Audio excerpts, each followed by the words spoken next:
With a poor second quarter and an even worse fourth quarter, the Cleveland Cavaliers lose at home 130 to 116 to the New York Knicks. This game had playoff basketball written all over it, as the Cavs are currently the 4 seed and the Knicks are currently the 5 seed. This game was absolutely amazing up until that fourth quarter. The Knicks went on a 14-0 run and pretty much put this game away.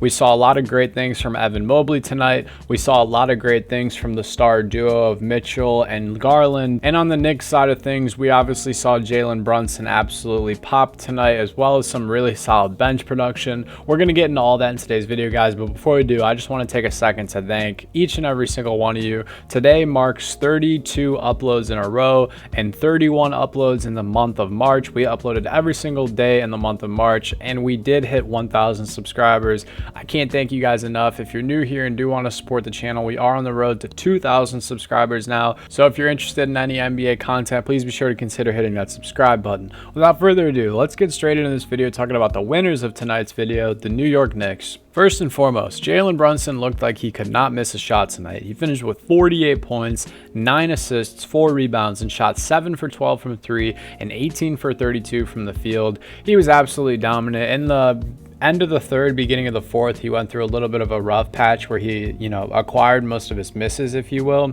And that's because this game, like I said in the beginning, had some playoff energy into it. We saw a lot of physicality in the beginning of that fourth quarter and at the end of that third quarter, and I really did enjoy seeing that. Tonight, you had 7 Knicks in double-digit points, and that's absolutely amazing. We saw Quentin Grimes in the starting lineup tonight over Emmanuel Quickley, which I thought was pretty interesting. I think because the Sixth Man of the Year race is starting to really heat up between Quickley and Brogdon, we may see a lot more minutes of Quickley on the bench because of the fact that one of the biggest gripes about Quickley in his game is that most of his crazy nights or big performances or nights where he's boasting, incredible stats, he's in that starting lineup. Tonight, we saw him play 30 minutes off the bench and he recorded 14 points, 4 rebounds, and 4 assists, as well as a steal. He had a plus 18 plus minus, which was the biggest out of anyone on the Knicks tonight. So he definitely had a very positive impact in this game. RJ Barrett was incredibly inefficient tonight, going 6 for 17 and 2 for 7 from 3.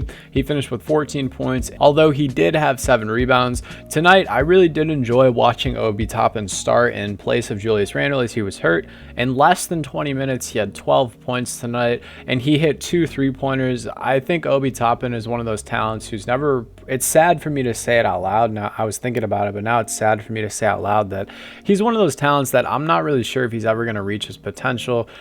And the same goes for Mitchell Robinson. I think maybe their potential could be a lot higher, but maybe their potential is just being borderline, role players and really great glue guys. Obviously, Mitchell Robinson is an incredible talent, and we saw that tonight. He had 9 offensive rebounds and finished with 10 points, 14 rebounds, 2 steals, and 2 blocks, and only 1 foul as well. In 22 minutes, he really did just stuff the stat sheet. I think with the way that Tibbs' rotation works, we don't really see guys like them play, more than 25 minutes if their productivity isn't right away. Tonight was the first time in a long time where I felt like, Coach Tom Thibodeau really spread out the minutes.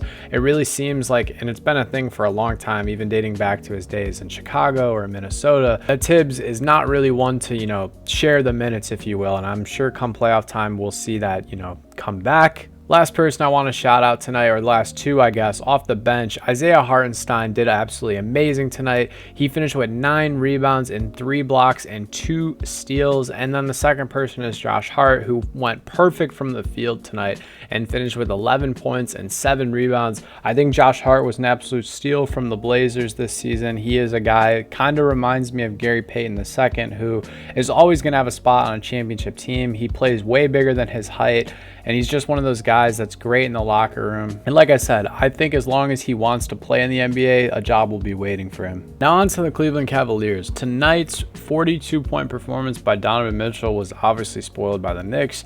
This just seemed like one of those nights where they had it in the palm of their hand and then they lost it. You score 47 points in the first quarter, absolutely monster, display of offensive firepower. And then in the second and fourth quarter, you combined for only 39 points and scored a very terrible 14 points in the fourth quarter when the Knicks went on their own 14-0 run in the fourth quarter. This was just a game where the firepower was not really matching up.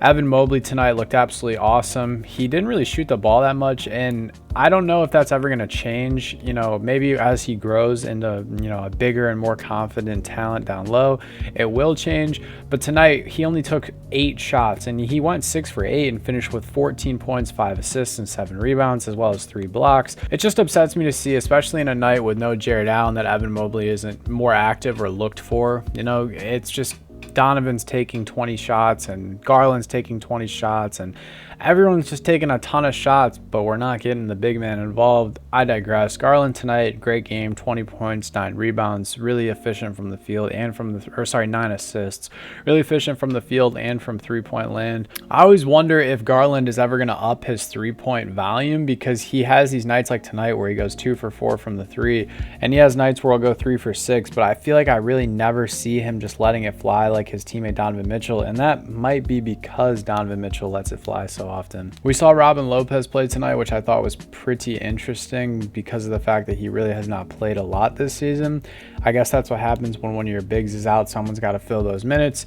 Last thing I want to say about this Cavs team is I give him a lot of flack a lot of times, so I will give him a little bit of love because he had an all right game. Cedi Osman tonight went 4 for 8 from 3, finished with 14 points. Pretty solid stuff. If you could do that all the time, I would never hate on you or, discredit your game. But what do you guys think? How did you feel about this game? It was a little bit of a blowout at the end, but it was close for a while, and I really do think there was some playoff vibes written on it. If you guys made it this far, I appreciate your support as always. Hope you guys have a great rest of your day. Stay happy, healthy, and blessed. Peace.